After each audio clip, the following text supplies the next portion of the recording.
kulanti waxaan u wanaagsan daawadalida hantiin meel walba joogtaan waxaan leenahay ku soo dhawaada barnaamijkeena faaqidaada ciyaaraha waxaanu ku soo qaadan doonaa qodobo dhowr ah oo ay kamid yihiin qodobadaas oo ay kamid yihiin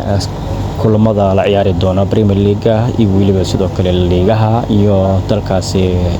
Spain iyo France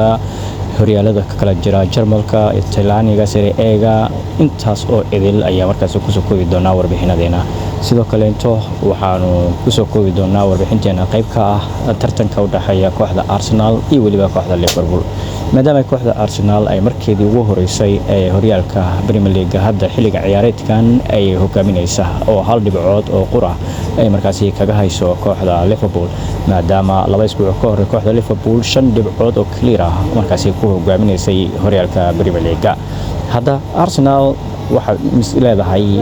kooxda Arsenal horyaalka oo markaas rajo weyn ay ka leedahay oo sanadkan ayada ayaa qaadayso masa Liverpool ayaa adu fikirkaagu yahay inay qaadayso fadlan qaybta hoose commentiga inuu soo qoro koox alaala kooxdaas leedahay way qaadaysaa hadii aad leedahay Arsenal ayaa qaadayso waxaad ku soo qortaa FIFA Arsenal hadii aad leedahayna Liverpool ayaa qaadayso waxa hoos noogu soo qortaa qaybta commentiga FIFA Liverpool hadaba barnaamijkeena hadaad ku cusub tahay page-keena follow inoo dheh si share gareeyo like commentiga ina la wadaag saaxiibadaada si u gaaraan oo qayb kaga noqdaan barnaamijkeena ayna markaas ku xirnaadaan dhageysigiisa iyo daawashadiisa barnaamijka faaqidaada ciyaaraha ee aan halkaan markaas idinkaga soo deeyno maalin walba hadaba barnaamijkeenu ku bilaabay faa'iidada uu jirto kooxda Arsenal inay horyaalka ku guuleysato maadaama sanad 20 sano la gaaraya ay markaas koob la'aan ay tahay Premier League koobkeedii ugu dambeeyana oo ahaa in markaas ku qaatay mid 49 oo unbeaten ah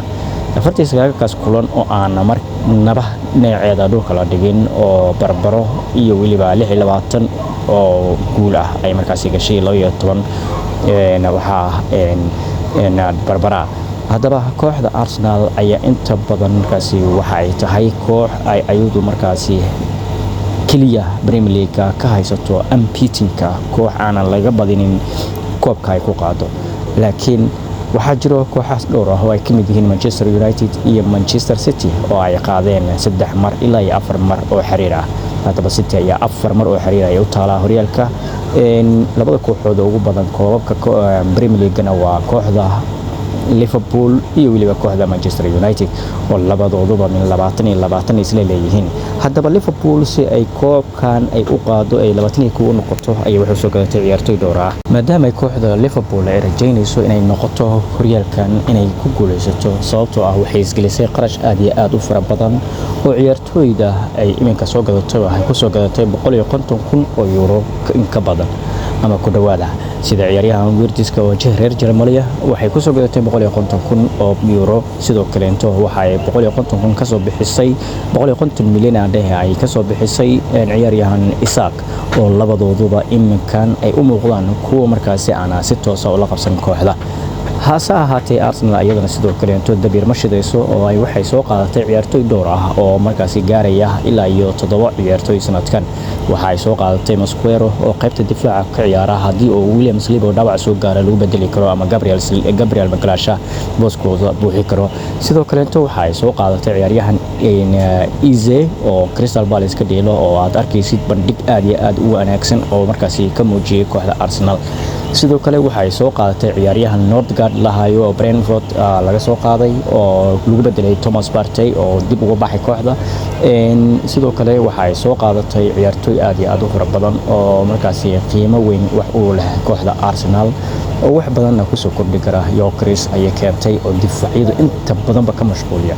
waxaad aragtaa kooxda Arsenal in Gyökeres oo soo gool dhalinayeen laakiin markaad aragto markay kooxda ciyaarayso Gyökeres waxa ku xiran labada center back ka dhashay kooxdaas koox la kooxdii ka hor imaada markaas waxa fursado fara badan heli kara Bukayo Saka Gabriel Martinelli iyo waliba sidoo kale Odegaard wixii dhaxda ka ciyaarayo waxay heli karaan fursado fara badan ay gool ku dhalin karaan